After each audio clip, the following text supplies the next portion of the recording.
Now is the time to write better English. No fuss grammar. Instead, clever ways to polish your English skills.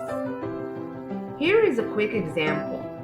Instead of using so and very to stress your idea, what about adverb plus adjective combos? It was so hot today.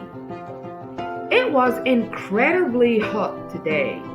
Or, it was unbelievably hot today. You try it this time. Use these easy combos to describe how delicious the food is or how expensive the shirt was. Incredibly delicious, absolutely expensive.